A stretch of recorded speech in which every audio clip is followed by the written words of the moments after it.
네, 이번 강의는 왕실 종친의 부인이었던 그 어우동의 풍속문란.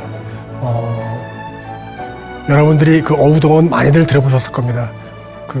이렇게 아주 예전에 그 영화, 그리고 또 이렇게 이제 드라마 이런 데서도 많이 나와 있었습니다. 그래서 어떤 그 실록에 나와 있는 이러한 그 어우동과 그리고 야사, 그러니까 그 당시에 문신이나 학자들, 이러한 사람들이 이제 그 자신들의 그 수필집이나 이런 책자에 어우동에 대해서 어떻게 평가했던 이러한 내용들, 이러한 것들이 막 섞여가지고 이 어우동에 대해서 우리가 많이들 알고 있습니다.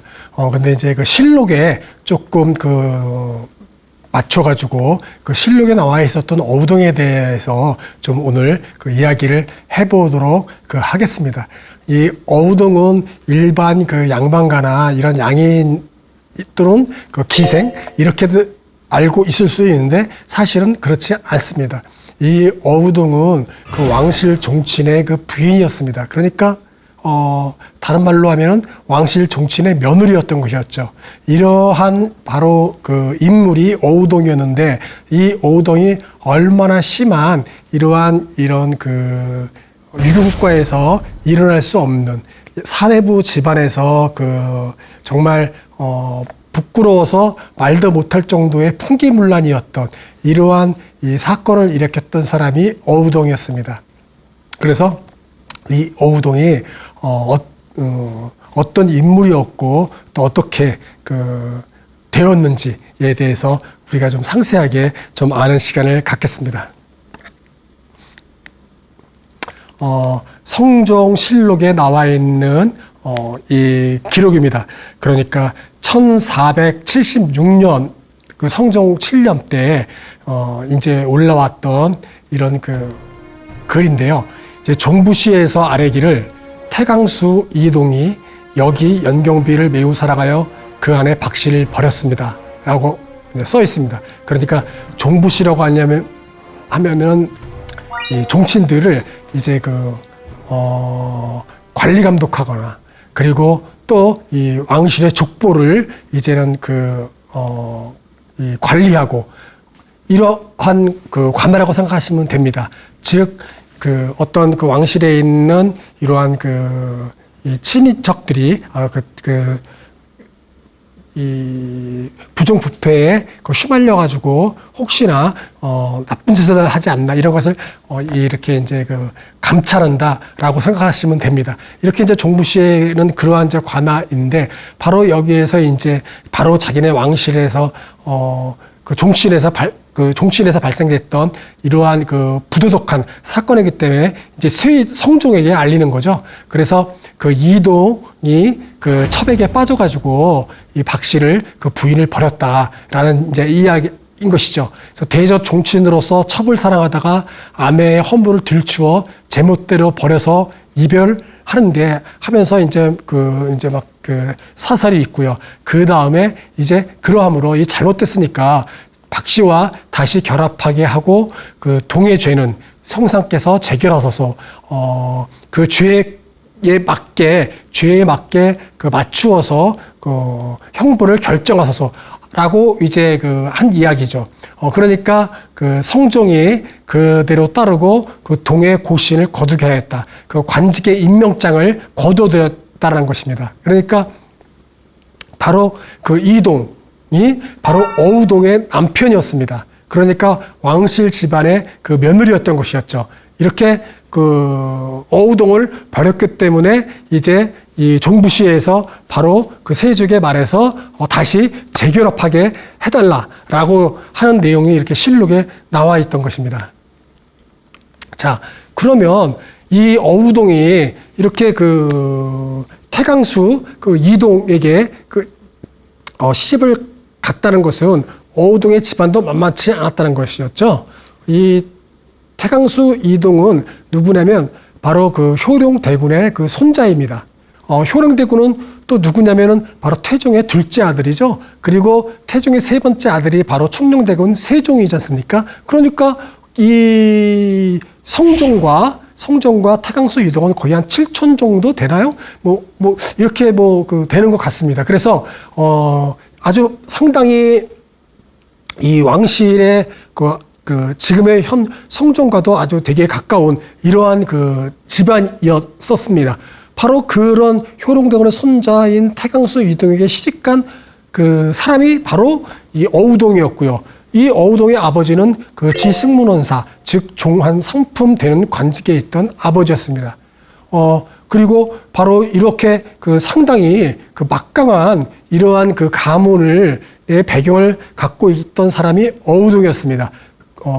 상당히 뭐라 그럴까요? 보통 양반가가 아니라는 거죠. 왕실의 며느리였으니까요. 그래서 이 어우동은, 이 이동은 이 정한사품, 정산사품 정도의 태강수라는 이런 봉적을 갖고 있었기 때문에 어우동도 마찬가지로 정삼품, 종사품이 갖는 이러한 봉적을 갖고 있는 아내에게 주는 이러한 또 이 봉장명을 받았습니다. 바로 해인이라는 봉장명도 갖고 있는 인물이 바로 어우동이었던 것입니다. 이렇게 어우동은 이렇게 아주 상당히 아무나 함부로 대할 수 없는 이러한 인물이었었는데, 이 이동이 어우동과 이혼을 하고 싶었나 봅니다. 그래서 어우동을 이혼을 하려고 이제 했던 방법 중에 하나가, 자기가 없을 때 이 어우동이 자기 부인이 집안에 은장이를 불러들여가지고, 그러니까 젊고 아주 확실한 그런 인물이었나 봅니다. 그런 은장이를 불러들여와가지고 자기가 외출하고 없을 때는 계집종으로 계집종 옷으로 갈아입고 은장이와 노닥거리고, 또 나중에는 결국은 은장이를 침실로까지, 자기 안방으로 자기 방으로까지 끌어들여가지고 거기서 이제 간통을 저질렀다라고 이동이 이야기하는 겁니다. 이 상윤에 쓴 용제총화에 남아 있어서 이제 우리가 그러한 사실을 알고 있는 거고요. 하지만은 이것은 이제 정말 있었던 일인지 아닌지는 모를 이제 일인 것이죠. 자, 우리가 이제 어우동 이렇게 얘기를 하는데, 이 어우동은 본명은 아닙니다.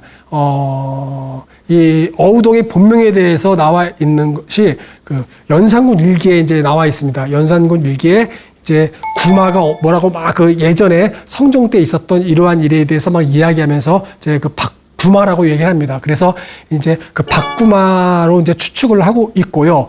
또한 이 어우동은 별명인데, 본인이 어우동이 자기를 이런 애정 행각을 벌이면서 어떤 뭐라고 그럴까요? 자기 신분이 어떤 내금의 첩이다, 또는 자기가 어디에 과에서 이혼당한 과부다, 이렇게 이제 자기 자신을 이렇게 기생이니 첩이니 과부니 이렇게 이야기를 하면서 그의 이름을 어우동이라고 별명을 붙여졌나 봅니다.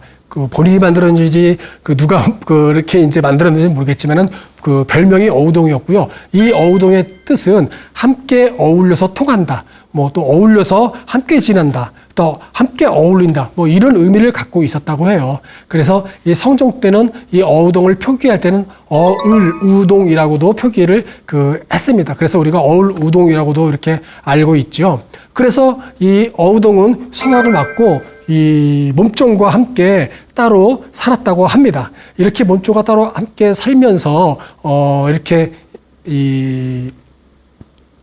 수많은 또 애정 행각을 벌였다고 해요. 또 이야기 또한 이 성윤의 용지청화에 또 나와 있는 이야기인데, 이 몸종 여종과 함께 이렇게 이제 따로 살면서 어우동은 지나다니는 행위들을 보면서 평가를 했다고 합니다. 그러면서 저 사람은 어떻게 생겼고 내 마음에 드니 저 사람은 나와 함께, 그리고 저 사람은 젊고 그러니 네가 이제 이렇게 이제 유혹해봐라, 이러면서 이렇게 이제 아주 적극적인로 이제 남성들을 구애를 했고요. 그리고 또 이렇게 이제 밤만 되면 또 이렇게 밖에 나가가지고 또 놀다가 새벽에 들어오기도 하고요. 막 이렇게 그 했다 하면서 그 용제 청화에서 질적으로 낮은 아주 그 저질적인 이렇게 아주 그 평가를 했던 것입니다. 그러니까 이 성현은 어우동을 아주 극렬하게 이제 비판했던 거나 마찬가지죠. 이렇게 아무 남자한테 이렇게 안기고 그리고 본인이 직접 이렇게 그 불러들이기도 하고 나가서 또 이렇게 그 몸종과 함께 나가가지고 이렇게 꼬셔가지고 그 자고 들어오고 막 이렇게 했다라고 이제 그 야사에 용제청화에 그 나와 있습니다. 그래서 이러한 것들이 많이 그 이제 우리가 알고 있는 이제 내용이 이제 됐던 것이었죠. 그래서 어우동이 과연 수많은 이러한 그 남성들 신분 고하를 막론하고 이렇게 이제 그 논이었는지 놀았는지는 뭐 확실치 않지만 실록에는 분명하게 이 그러한 그 인물들과 함께 어우동이 간통을 했던 이야기들이 나와 있기도 합니다. 자, 이렇게 그 어우동이 방금 말했던 이런 야사에서 상당히 그 불륜적인 그리고 소방맞은 여자가 이혼도 그 되지 않았는데 또 한편으로 이런 왕실 종친가의 며느리였는데 이러한 사람이 이렇게 어떻게 그 아무 그 꺼리낌 없이 남성들과 함께 이렇게 이제 정말 그 통종을 하면서 그 지냈던 것들 이러한 것들이 아주 그 당시에는 놀랄만한 그 일이었던 것이었죠. 이렇게 이제 그 지냈었는데 결정적으로 이 어우동이 이제 그 조정에서 이 다루어지고 이 형조의 사원부에 또 의금부에까지도 이제 그 이 신문을 당하게 됐던 것이 바로 이것 때문에 이제는 이 사건이 커지게 됐던 것입니다. 세종의 서손자 그러니까 서출 손자죠. 세종의 그 5번째 그 아들의 그 손자인가 봅니다. 그 서자 출신의 손자인데 그 이난이라는 그 사람과 아주 부부처럼 지냈다고 해요. 그러니까 이 소학을 맡고 따로 살면서 이 이난과 함께 상당히 그 친밀한 관계로 이렇게 지냈던 것입니다. 그 이난은 또 이 이동과는 또 육촌 형제간입니다. 그러니까 이 세종의 이 자식들의 또 이 후손이고요. 이난이.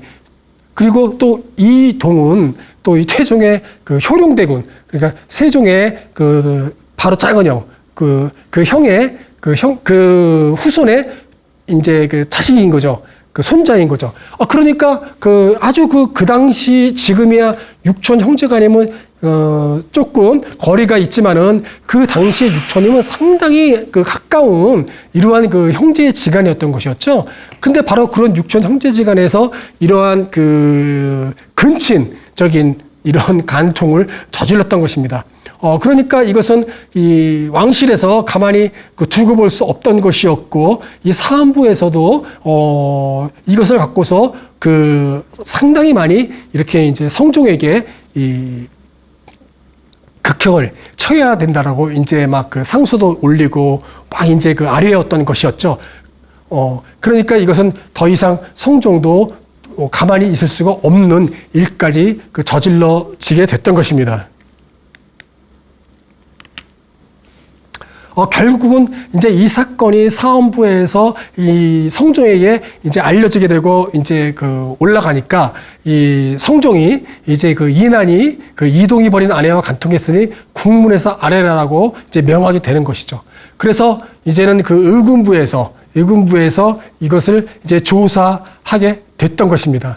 이렇게 그 성종은 바로 자기 왕실의 어떤 이런 그 추태와 그리고 이러한 것들이 통해서 자기의 그 지위가 또 약해지는 것을 그 우려하고 걱정했던 것이었죠. 어떤 그 뭐라고 그럴까요? 또 이 세조 때 발생했던 이런 사방지와 대단한 어떤 그 막강한 어떤 가문의 그런 그 여식, 이 씨와의 사건을 세조가 그 어떤 자기의 어떤 그 막강한 그 권력과 권한으로서 이것을 아주 그 좀 약한 처벌로 다루었다면 이 성종은 좀 입장이 많이 달랐었죠. 이때 성종은 상당히 그 뭐라고 그럴까요? 어렸을 때였고, 그리고 그 당시에 이 조정을 훈구파가 장악하고 있었기 때문에 상당히 자기의 위치가 조금 약했습니다. 그래서 정치인들의 힘을 빌려서 그 국정을 운용할 때였었죠. 그렇기 때문에 이것을 계속 두고 볼 수 없었기 때문에 이 사건을 이제 특별하게 이제 추궁하고 특별히 조사해서 나에게 이제 보고하라고 이제 말했던 것입니다.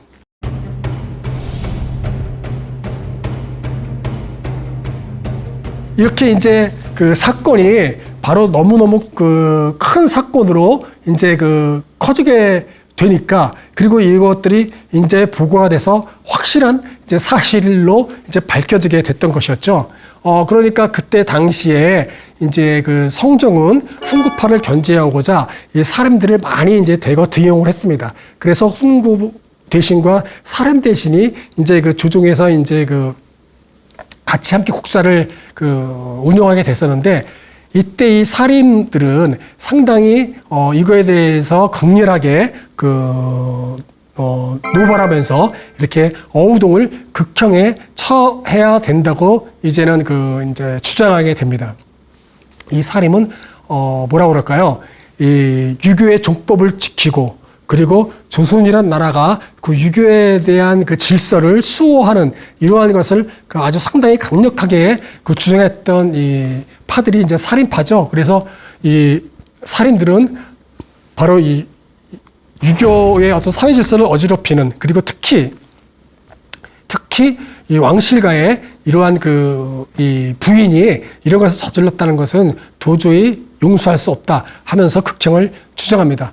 그리고 훈구의 대신들은 무엇이라고 주장하냐면은 아무리 이렇게 극형에 처할 만한 이 죄이지만은 그럼에도 불구하고 이렇게 사림이 이야기하는 대로 말로서 극형을 처하는 것이 아니라 이것을 따져봐서 법률에 따라서 이 처벌을 해야 됩니다. 그래서 올바른 법률을 이제 주장해야 되는 것이죠. 그러면서 이것은 형률 밖의 죄이다. 그렇기 때문에 이것은 함부로 이렇게 극형에 처하게 되면 이것이 선례가 돼서 어떤 두고두고 이야기거리가 될 수밖에 없으니 법률에 따라서 마땅히 처벌해야 된다고 주장하게 됩니다. 그래서 살인과 훈구가 이것을 갖고서 상당히 어우동에 대한 처형에 대해서 이제 다른 의견들을 이제 주장을 하게 되니까 이것은 결국 성종이 마지막에는 이제는 판결을 할 수밖에 없는 것이었죠.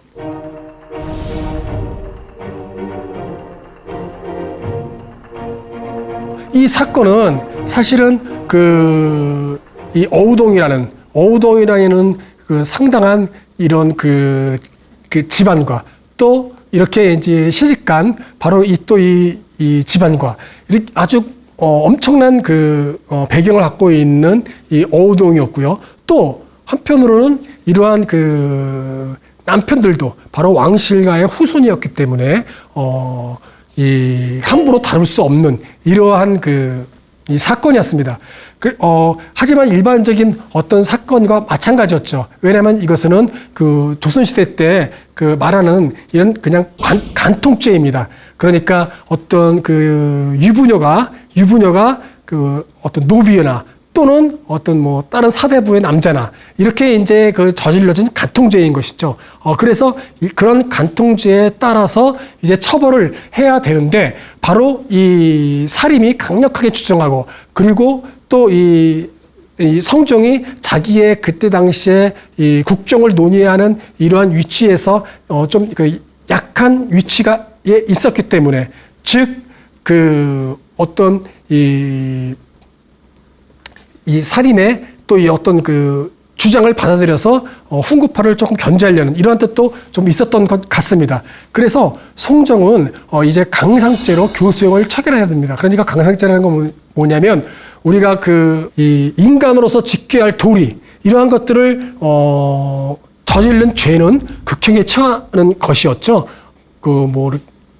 부부지간, 부모지간, 임금과 신하 이런 거 있지 않습니까? 그리고 친구 지간, 부모 이런 것들, 인간으로서 지켜야 될 삼강오류를 저지른 죄, 이런 아주 가족 내의 폐륜적인 죄, 이렇게 양반가의 마님을 노비가 이렇게 살해하거나 또는 간과하는 한 것, 뭐 이러한 것들 도저히 용서할 수 없는 강상죄, 이것을 바로 강상죄로 처리하는 것이거든요.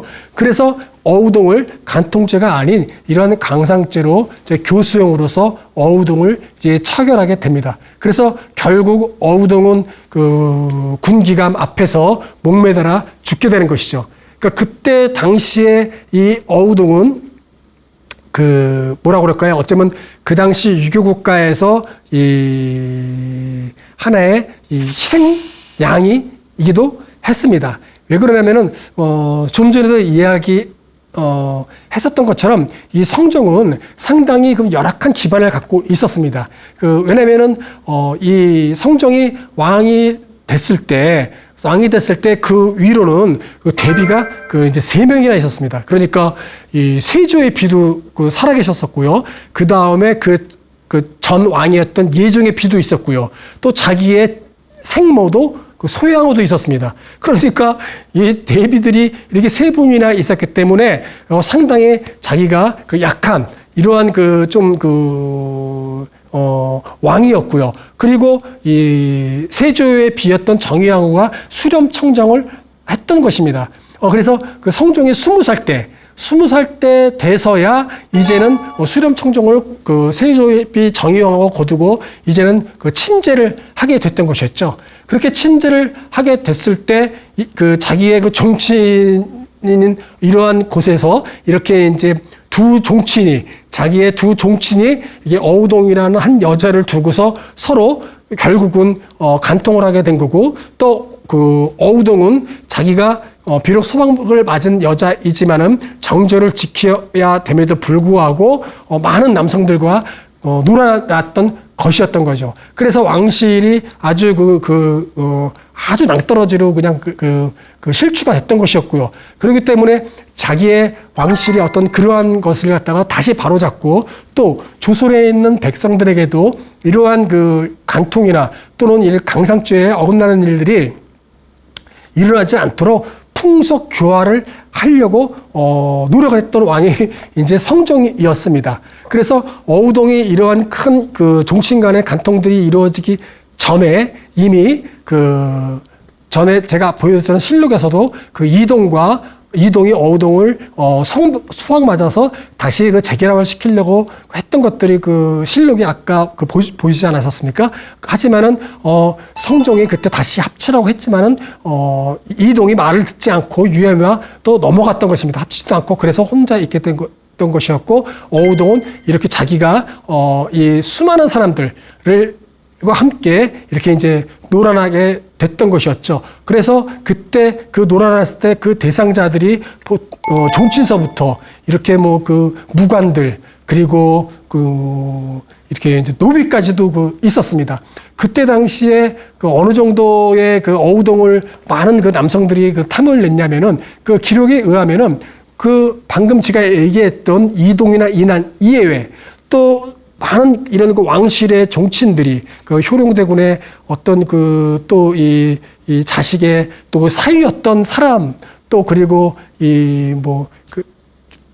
이수라고 하는 또 이런 이 왕실가에 있었던 그 사람들, 이러한 사람들이 어우동을 따라다니면서 집안을 넘어가가지고 강제로 이제 범하게 되고요.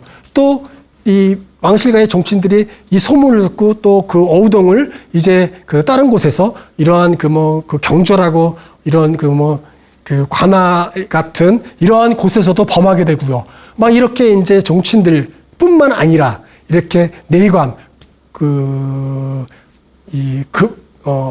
내관 아주 내에 있는 이런 이 무관이 또 이제 담을 넘어가가지고 또 범하게 하고요. 이렇게 많은 양반가의 높은 이 권세가들이 강제적으로도 많이 범하기도 했습니다. 뿐만 아니라 어우동은 실질적으로 자기가 좋아해서 이렇게 정분을 통했던 사람도 있습니다. 과거에 급제해서 그 사람의 마음에 들어서 그 사람을 유혹해서 이제 이렇게 통종을 하기도 하고요. 또 결국은 나중에는 이러한 것들이 어떤 만만하게 보였나요? 이 세종의 이러한 후손이었던 밀성군의 또에 있었던 그 세종의 부마였었네요. 세종의 부마였던 밀성군에 있었던 그 노비마저도 이렇게 함부로 이렇게 어우동을 그 대해서 강제로 이렇게 이제 범하기도 했습니다. 막 이러한 것들이 이제 막 그 어우동과 이제 커다란 이런 그 사회적으로 큰 문제가 그 됐던 것이죠. 그 왜 그렇게 이제 일이 커지게 이제 됐냐면은 이렇게 이제 그 강상제로 그 성종이 또 처벌할 수밖에 없었던 것은 이제 의금부에서 어우동을 그 조사하게 되는데 그 조사하면서 수많은 사람들이 이제 이름이 나온 겁니다. 그때 이름들이 나왔을 때 많은 이런 종친들이 한 4-5명 이름이 나오고 또 이렇게 그 무관들도 나오고 또 노비 이름도 나오고 성균관 항록, 아까 얘기했던 이런 그 과거에 급제했던 그러한 인물들도 나오고 하면서 아주 정말로 깜짝 놀랄 만한 그 사람들이 이 추국을 하면서 이름이 나오게 됐던 것이었죠. 그래서 이 성종은 이것을 가만히 그냥 이렇게 약한 벌로 이 처벌을 해서는 안 되겠다고 생각하고 이렇게 아주 그 극형에 처하게 됐던 것입니다. 이제 또 이렇게 이제 그 야사에 보면은 교수형을 처할 때 이랬다고 합니다. 이 어우동의 어머니가 이제 그 정기덕이라는 사람인데 이 정기덕이가 막 큰 소리를 치면서 어느 남자나 여자나 정욕이 없는 사람이 누가 있느냐 그러면서 자기의 딸을 이렇게 막 변호하는 소리 지르면서 막 그랬다고도 하는 것이 이제 또 이 기록에도 나와 있습니다.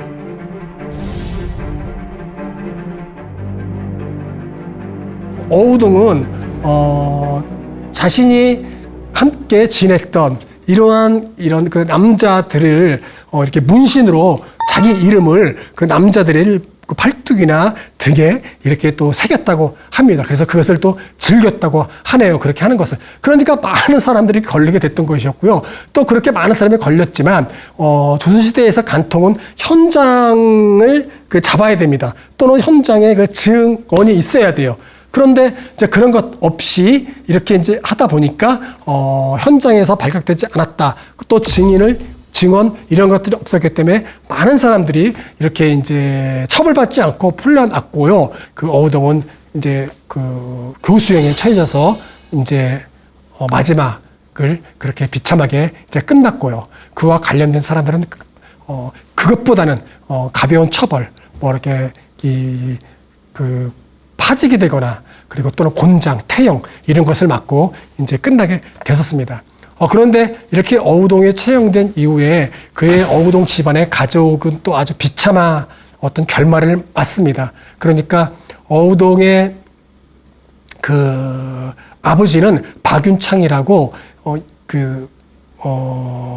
종환 사품되는 이런 그 중추부의 그 부사, 판사 이러한 그 직책을 맡고 있었습니다. 그러니까 그 집안에서 상당했기 때문에 왕실가에 그 며느리로 들어갔던 거였죠. 그러니까 박윤창도 어우동에 채용된 이후 그 아버지가 이제 죽고 나서 이제 그 뒤로는 이제는 계속 이제 몰락하게 됐던 것이었죠. 그럴 때 이 몰락하게 되는 것에는 또 하나의 이제 아주 슬픈 그 역사가 있는데 바로 그 어우동의 오빠, 그 박성근이라는 오빠가 있었고 그의 어머니 정기덕이 있었습니다. 그런데 이 어우동의 오빠는 자기 엄마 또한 마찬가지로 상당히 어우동과 마찬가지로 풍기문란했었나 봅니다. 그래서 아주 상당히 엄마의 하는 행동과 이러한 것들에 대해서 아주 이 못마땅해 하고요. 그리고 또 자기 그 엄마가 그 생모인 정기덕이가 자기 아버지 그 박윤창에 대해서 함부로 대하는 것들 이러한 것에 대해서 아주 상당히 불만이 많았었다고 합니다. 바로 아주 이미 오래 전에도 이 실록에 또 이 세조실록 그러니까 지금이 이 성종 때인데 바로 그전 이 세조실록에도 어떻게 얘기가 나오냐면은 이 어우동의 엄마 그 정기덕이가 바로 자기의 남편인 이 박윤창을 아주 포악하게 굴고 종초는 부린다. 그러니까 그 박윤창도 상당한 높은 신명받는 신하였기 때문에 이렇게 그 조정에서 논의가 됐을 정도였겠죠. 그러니까 사관이 이렇게 그 세조실록에도 남겼었던 것 같습니다. 그러니까 이 오빠가 그 오우동의 오빠인 박성근이 더 이상 두고 볼 수 없어서 자기의 사촌 형제들과 함께 모의를 해서 그 자기 엄마를 죽입니다. 그래서 아주 그냥 살해를 해버리는 거죠. 그래서 그것을 이제 이 어우동의 딸, 그러니까 어우동의 딸이 한 명 있었대요. 그 관저라는 딸이 있었는데, 그게 누구의 아버지는 누군지는 모르지만, 번자라는 딸이 있었습니다.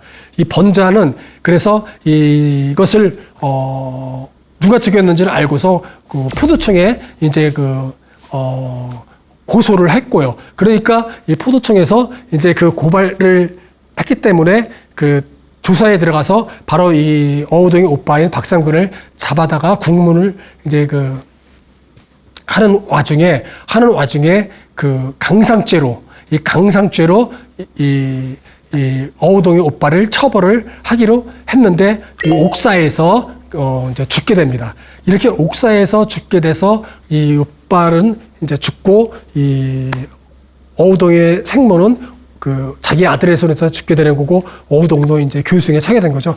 이래서 어우동 집안이 이제 아주 비참한 이러한 결말을 맞게 됐습니다. 이렇게 조선시대에, 이 간통죄라는 것은 유교국가에서는 정말 있을 수가 없는 일이었죠.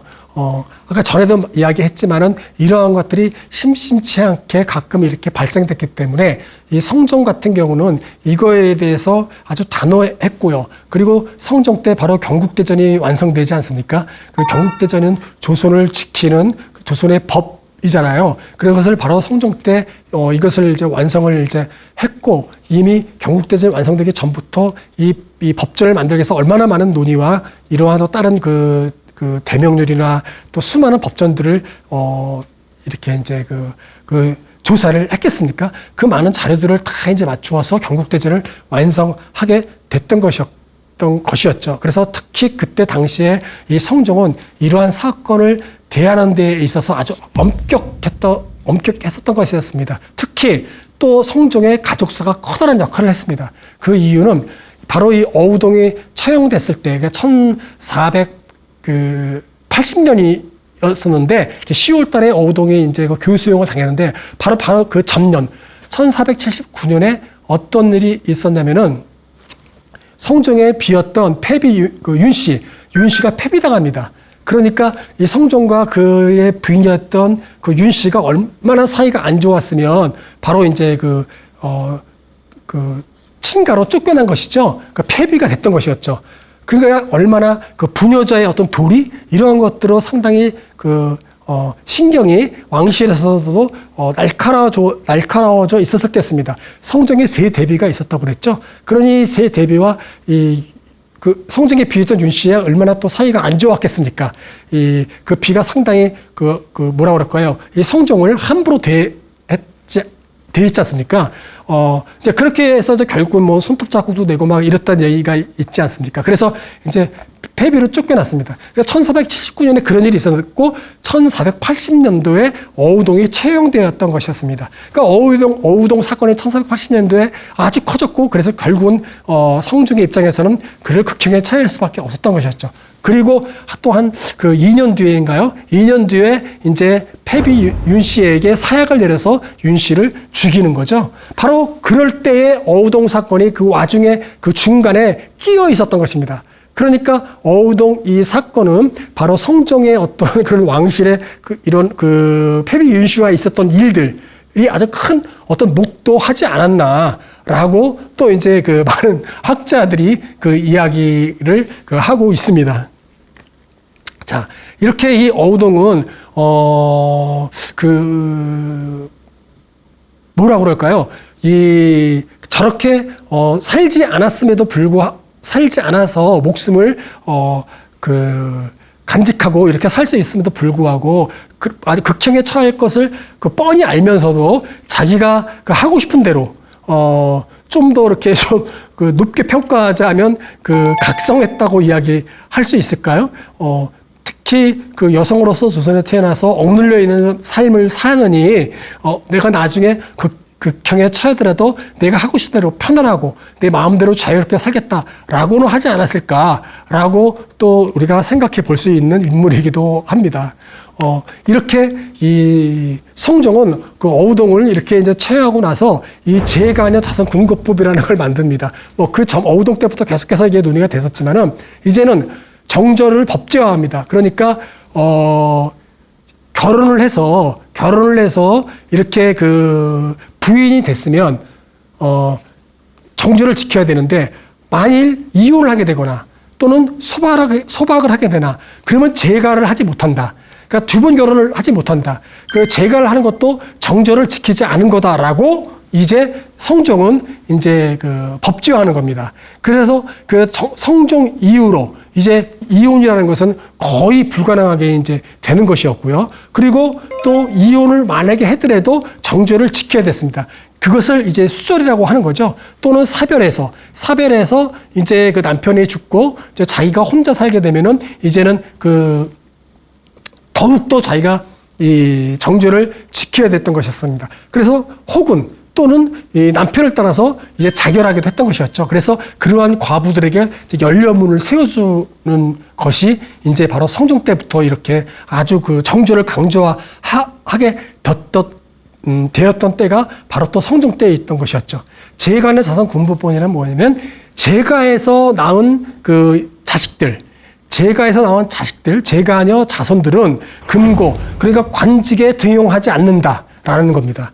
그러니까 그 집안에서는 그 관직에 등용하지 않겠다는 것이에요. 그러니까 그 집안들은 몰락할 수밖에 없었던 것이었죠. 그렇게 해서 정절과 이 수절을 이제 그 강요했던 것이 바로 이제 성종 때서부터 이제 여성을 통제했던 시기이기도 했던 것입니다. 이것뿐만 아니라 세종 때에 또 유감동이라고 또 유명한 또 여자가 있습니다. 이 세종 때에 있었던 유감동은 그의 그 남편도 양반이었고 종육품인 현감이었습니다. 그래서 강원도에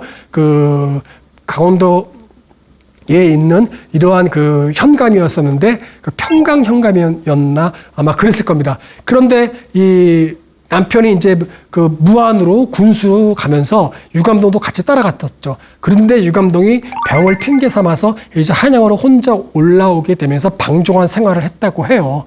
그렇게 방종한 생활을 하면서 이 한양에 있는 또 수많은 또 이 남성들 함께 연물을 뿌렸습니다. 그래서 그 세종 때에 이 유감동을 이제 그 불러들여가지고 그 친국을 했었다고 합니다. 그래서 유감동과 함께 간통을 했던 남자들이 간부들의 이름이 술술 나오는데 약 40여 명의 이름이 나왔었대요. 근데 거기서 나왔던 이름들이 거의 또 그 전 영의정서부터 노비까지 고관 대자 그리고 당연히 또 종친에 있는 사람들이 이름까지 너무나 많은 이름이 나오니까 이 세종에 그만 이름을 대라고 했었다고 합니다. 실제적으로는 약 100여 명 정도가 나왔었다고 해요. 그러니까 어우동보다 더 한 단수, 그 고단수였었던 그 여인이었던 것 같습니다. 그렇게 해서 유감동은 결국은 이 사람도 이제 그 처벌을 받게 되는데 그 유감동은 교수형까지는 가지 않고 이렇게 이제 그 노비로 이제 과만의 노비로 이제 전락돼 가지고 이제 멀리 쫓겨났었다고 합니다. 이렇게 이제 이 유감동이란 이러한 인물도 이렇게 세종 때 크게 이렇게 그 조정을 발칵 뒤집고 간통 사건으로 아주 유명했던 그 인물이기도 했던 여인도 있습니다. 이렇게 그 조선시대 수많은 대다수의 많은 사람들이 그 과부가 되거나 유감동 같은 경우는 이제 이혼을 당한 여자였거든요. 현감이 무안군수로 내려갔던 그 현감이 이제 이러한 방종한 생활을 보고 이혼을 한 상태에서 유감동은 이렇게 이제 수많은 연문을 뿌렸고 통종을 했던 인물이었습니다.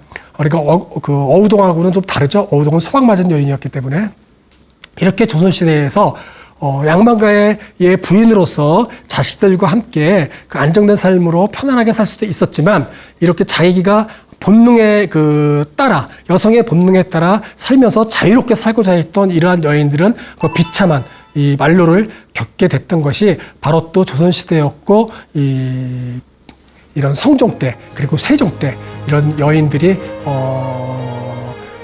남과 다른 이 삶을 살았던 여인들도 있었다는 것을 우리가 알 수가 있었습니다. 네, 강의 마치도록 하겠습니다.